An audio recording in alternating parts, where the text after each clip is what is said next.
Welcome to the morning brief. This is James Pierce for March 18th. Good morning, everybody. Welcome to the morning brief. Hey, thank y'all for tuning in.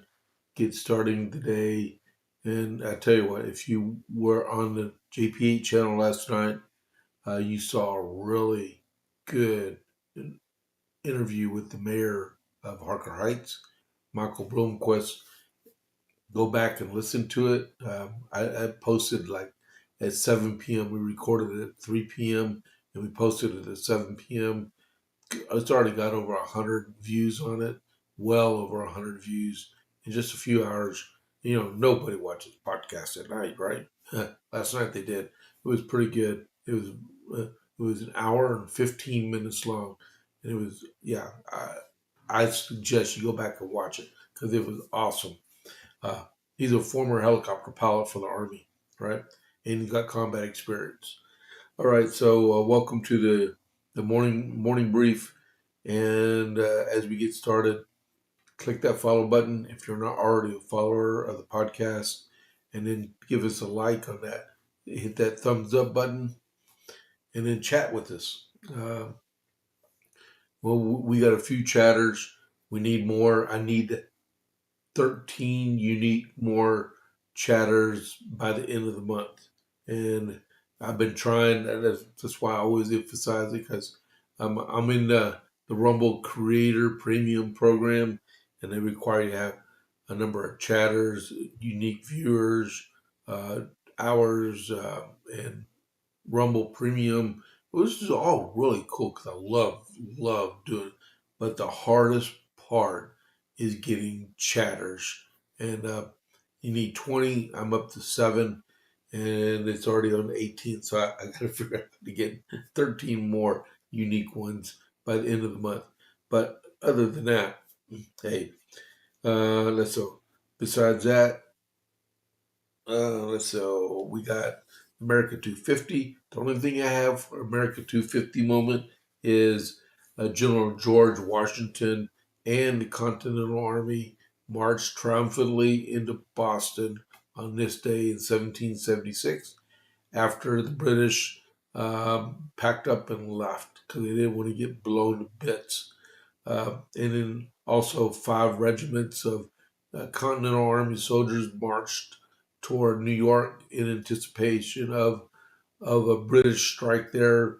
That would come a little bit later, but the we all know the whole main portion of the British Army went to Nova Scotia. But as for now, it's triumphantly. It's like yesterday was Boston Liberation Day after they kicked out the British. All right, and the day just like they did in 1944 when the American Army marched through the center of Paris. They did the same thing in Boston, right? Um, with the Dalmatian, because I'm talking about the Dalmatian, I have no further report on the Dalmatian burgers, except I'm hungry. Um, but hopefully it's soon. All right. Next, Iran update. The biggest news that came up when I woke up this morning was Ishmael Khatib was killed last night in an Israeli airstrike. He looking for his 72 virgins, didn't find them. But he is the what do you call it? The intelligence minister for the um, Islamic Republic of Iran. Uh, he was the only one out of the senior group of ministers and Ayatollah Khomeini that escaped the initial strike back 20 days ago, I think it is. So he was the only one that survived, but he didn't yesterday. He's gone. He's gone. Um, Iran is another news on part of it was Iran is talking to the U.S. still, and then so this is the accumulation of casualties and stuff throughout the 3 week campaign.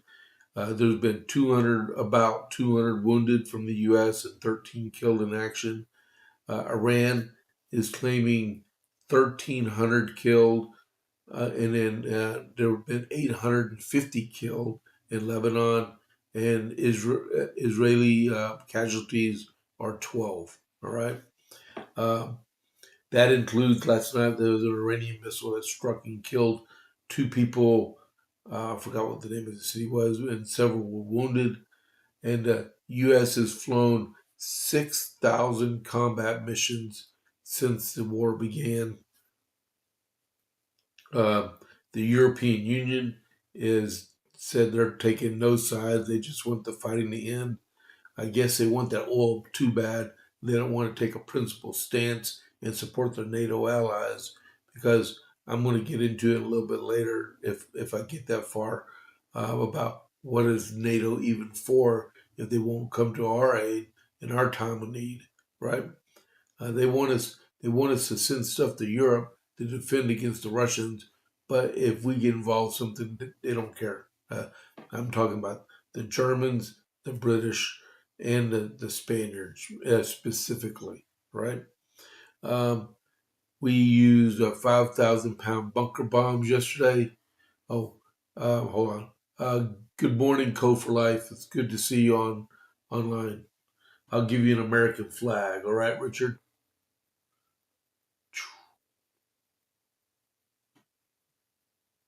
The American flag is for Richard. There we go. Um, I saw that you were at Republican gathering yesterday in Salado. That was cool. Um, and then, yeah, we're using 5,000-pound bunker busting bombs um, across the Strait of Hormuz yesterday on military targets. And then the final part for the Iran update: the Dow Jones was up 46 points yesterday, 46.85. And West Texas Intermediate just a little while ago was trading at $94.26 a barrel of oil. All right. So that's your Iran update for right now. Now we'll go in. So yesterday began the Save Act debate, the Save America Act debate. All right. Um, it came across as a message to the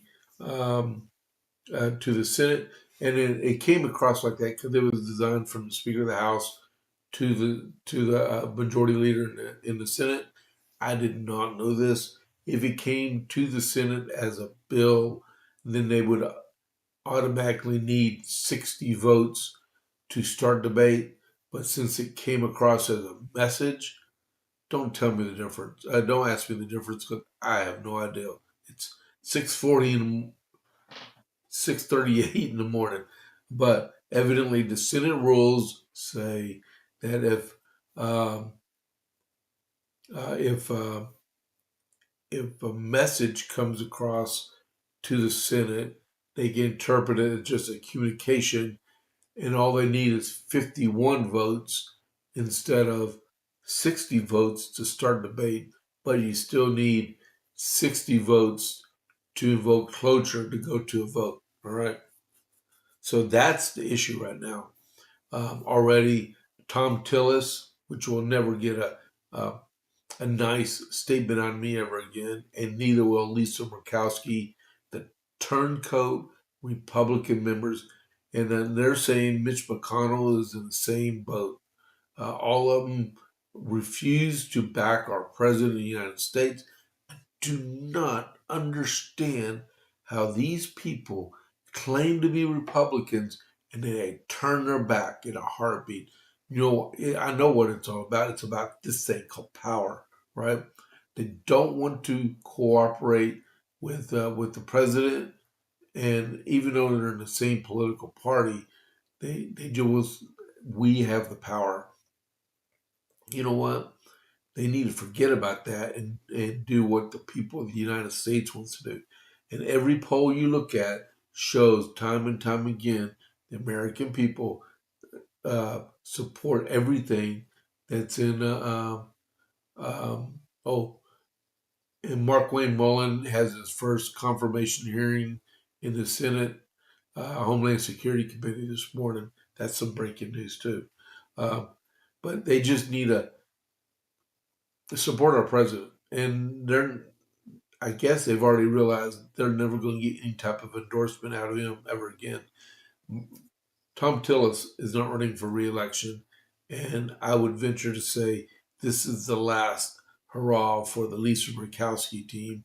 And the Murkowski dynasty is probably going to die in ashes after she leaves office because their name is trash now, unfortunately. But her dad was great in Alaska, and look what happened. All right, so debate has started. It went to late in the night. It's going to start back up again today. I guess during the Senate confirmation hearings for Mark Wayne Mullen. So this is from what do you call it? Fox News. Senate Republicans on Tuesday successfully launched their floor takeover to put Senate Democrats on record against Trump-backed voter ID legislation. It's a move to shift the spotlight from internal GOP divisions over the Safeguarding America Voter Eligibility America Act onto Senate Democrats, who are ultimately withholding the needed votes to pass the bill. Not a single Democrat will support the SAVE Act. It's a radical bill.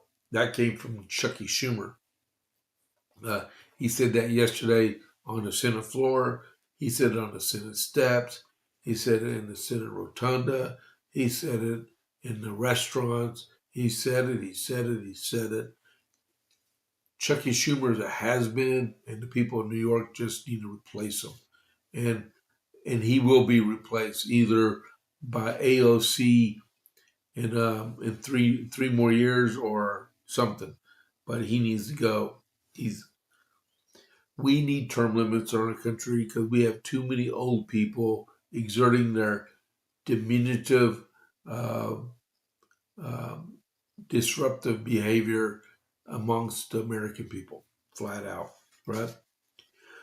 He goes on to quote, and if Republicans tried to burn time on this legislation here on the floor, we will oppose them as long as it takes.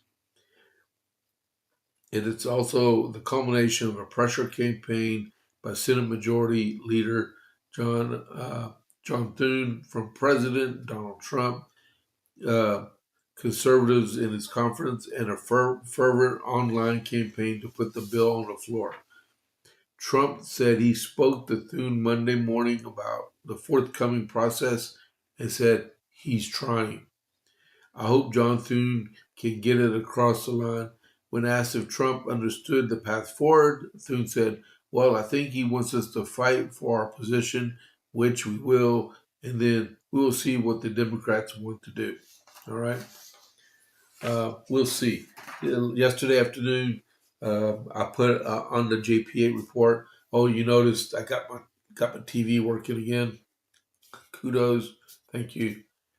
All I did was pull the USB and then put it back in. All right, but it worked. But yesterday afternoon during the JPA report, I actually put it on C-SPAN 2. But I guess I showed up a little bit early because all it was showing House members speaking. I thought only C-SPAN 2 did the Senate proceedings, but I guess they do some House. But their primary focus is on the Senate. So I might do that again this afternoon while I'm talking. I'll just have the background showing the debate, right? Next is Joe Kent. Joe Kent, until yesterday, was counter the what do you call it? This specifically is a joint counterterrorism center, right? He was the director of it. He resigned yesterday, effective immediately. Feverish Iran war critic Tuesday seized on Joe Kent's resignation of the National Counterterrorism Director as somehow proving President Donald Trump was foolish to launch Operation Epic Fury when in fact Kent's "I quit" letter proves he never belonged in that high post. All right. It's not just that he contradicted his own past positions, i.e., saying Trump should have attacked Iran's weapons program in 2020. In a letter that now says Iran shows no imminent threat and insists Trump went to war 2 weeks ago due to pressure from Iran and its powerful American lobby. It's that he bizarrely claimed Israel for the Gulf War, which Ariel Sharon quietly advised against. Ariel Sharon was an awesome Israeli. He was called the Lion of the Desert. And even for his own wife's tragic death in Syria at the hands of ISIS in a campaign begun by Israel hating President Barack Obama to clean up the mess created by Obama's own post. Kent's service to the country include 11 combat tours. It's beyond sad to see that him ranting anti-Semitic conspiracy theories and publicly assaulting the president in the middle of a war. Of course, Democrats and their media minions cheered, though he previously assailed against alleged associating far-right figures. But the conspiracy theory he now embraces huge on the left, no less that Senator Bernie Sanders endorsed Kent's claim that war is Israel's fault. Sadly, it looks like he's in some type of decline. Numerous leaks suggest Kent has been sidelined for months due to suspicion of leaking information. Whatever the full story, the country is plainly better with this nutcase out of the government. Trump has condemned anti-Semitism and is leading a successful war over the objections of extremists, left and right. If any more Joe Kents are still working for him, they need to go. Just a couple of things about Joe Kent. Yes, he was an Army Ranger, and I understand that. It says he has 11 combat tours. I would like to see his uniform and his right sleeve, because just because you have 11 combat tours does not mean you have 11 combat tours. And you can say, what does that even mean, James? Because I can tell you, I got 3 combat tours and I have 33 months of combat service. That's what counts. You can leave and go on a tour for 2.5 months of combat. Come back and say, that's a combat tour. Well, in essence, overseas service bars are what counts. You get a hash mark for every 6 months you're downrange. So I've got enough. I got 5 with 3 extra months, right? Just because he says he has 11 combat tours, he might have been gone over a term of 4 years or something like that, but not all at the same time. Like mine was 7 months, 12 months, and 13 months. That was my span of combat time. Obviously, he lost his wife in 2019 in Syria at the hands of an ISIS suicide bomber. That tells me one thing for sure: he should not have been in that position, especially with losing his spouse. Right. Also, he was a registered Democrat until 2021. Became a Republican to run for the House of Representatives in Washington State, and he got beat twice, 2022 and 2024. I guess the president felt sorry for him and appointed him to his position, and he got confirmed by the Senate. All right. Tulsi Gabbard yesterday said that Joe Kent wasn't even read into the Iran program. So how does he know the specifics about the program if he's even right at all? Being in that high security position, he shouldn't be saying Jack in the first place, right? Or Joe, I don't care. But he shouldn't be saying a word. That's it. Thank you, Mr. President. I got to resign. I mean, that's all. He made a political statement out of a job decision. All right, 650. Here we go. Next, uh, NATO. What in the world does it use? Is the use of having a treaty, an organization protect each other if we're not going to protect each other? I mean, what do you think NATO's there for? It's the North Atlantic Treaty Organization or the North Atlantic Treaty, right? Everyone, maybe the organization is too big, right? Um, they're supposed to, the president wants everyone's defense spending equal to GDP at 5%. We get 3.2%. But if you look compared to our budget, if you applied our budget to like England, we'd be giving like probably that 8-9% of our budget going to our defense needs, right? But I saw a map, a graph on the news just a little while ago that didn't even show Germany in the top 12 countries with the defense spending, and it stopped at 2.4% of GDP. What are the Germans doing to support the defense of their country? Nothing. They're a blowhard. Ever since World War II, we did everything in our part to help rebuild that country. They just thumb their nose at us, and like they don't care. When the wall fell and the leftists went over to the west side of West Germany, Germany has not been the same since the wall fell.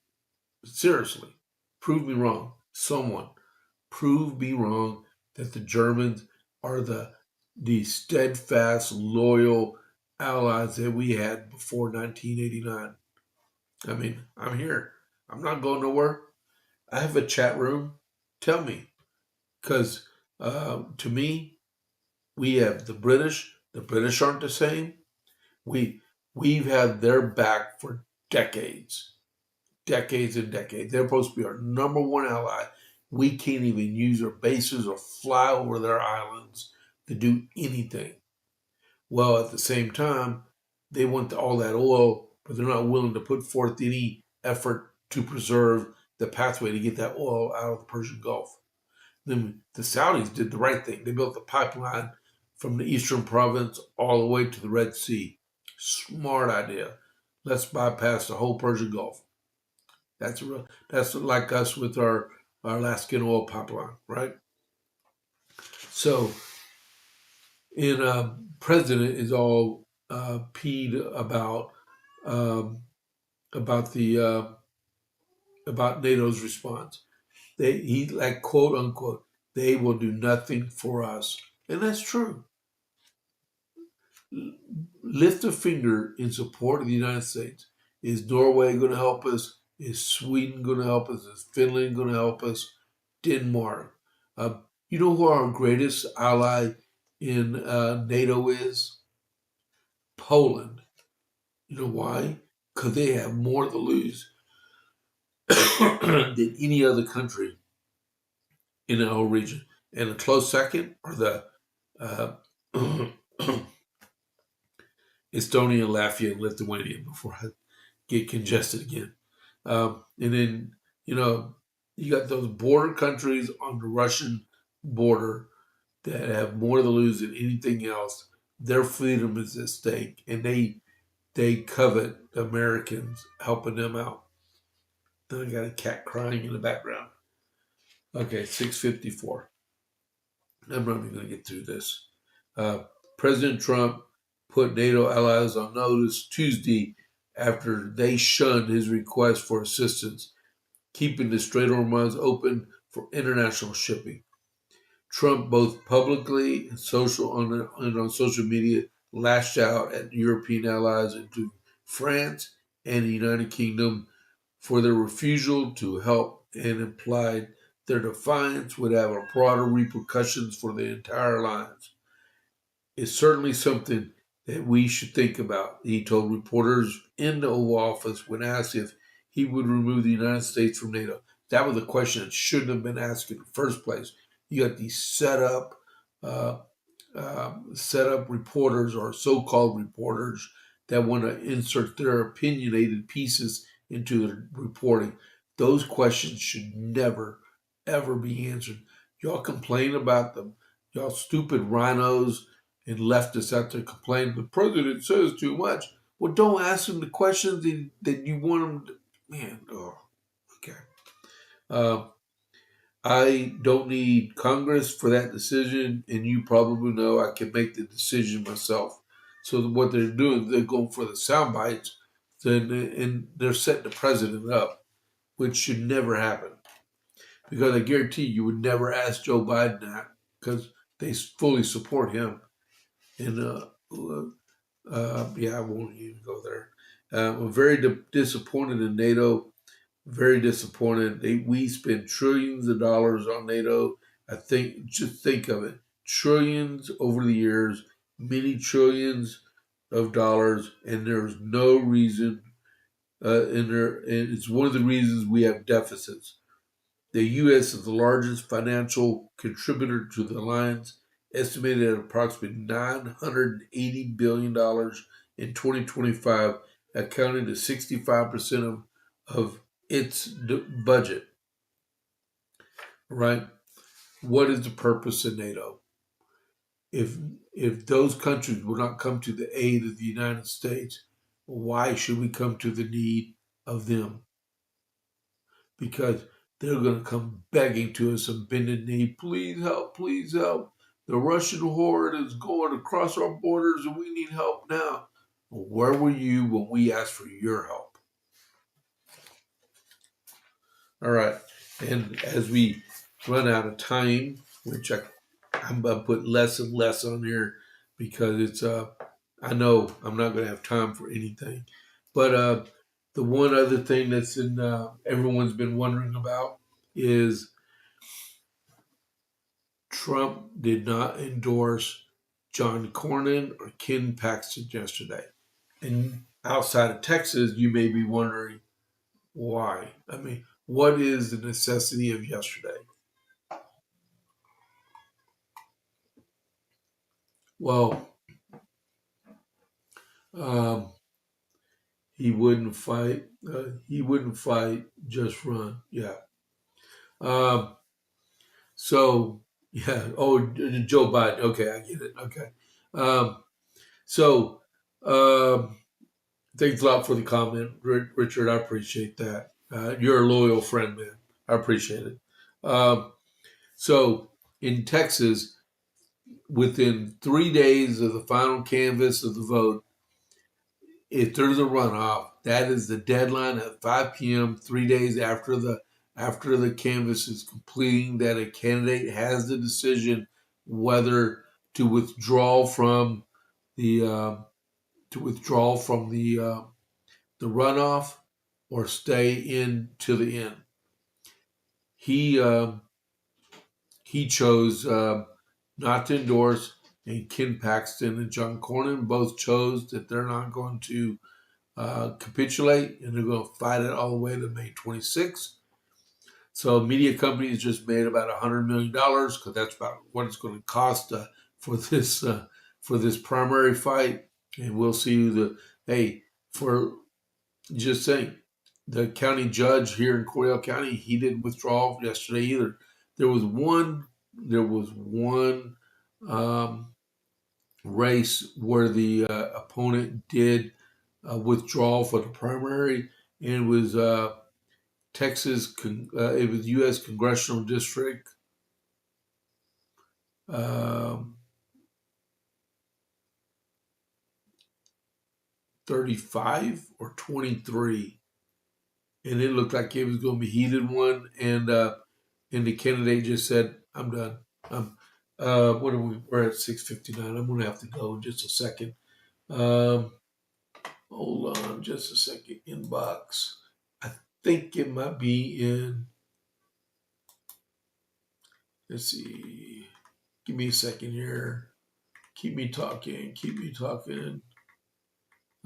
Oh, yeah. Ryan Binkley dropped out of the primary um, yesterday. So let me bring up this. Come on. There we go. So Brian Binkley dropped out, and out of the 32nd congressional district, that's up near Dallas. So what's his name? Oh, Jace Yarborough is now the sole GOP nominee in Northeast Dallas, and he is moving on toward the November election. Okay, that just saves some money. If you don't know who Ron Binkley is a pastor, and he actually ran for president in 2024, right? But he dropped out of the runoff and cleared the pathway for Jace to continue on his campaign and be elected the next Republican congressman from CD 32. All right. So let's see. 7:01. We need to get moving. So I'm going to prepare to do a raid. Give me a second here. I think that's it. Yep, that's it right there. You know what? I'm not going to do a raid today. I'm not going to do a raid. Let them fight for their own numbers. All right. So I will be back on at noon today for the regular JPA report, and then at 3 o'clock I have another cool candidate interview with the Ray Ashby. Ray Ashby's in a runoff in the county commissioner 4 seat here in Cordell County. He is in the runoff with Justin Smith, and I should be seeing Justin sometime next week probably, or the week thereafter, and get his interview done. So first in the hopper is Ray Ashby, and tomorrow I have Tully Meyer. He's a Cordell County Commissioner candidate for seat number 2, right? And I'm still working with a couple other candidates to get in here. And but today is Ray Ashby. Yesterday, like I said, was Michael Blomquist, and you need to watch that interview because that was cool. All right. So I will catch y'all at 12 o'clock. Thank y'all for tuning in. I really appreciate it. So this is James Pierce. It's the morning brief. I catch you on the flip side. I'm out.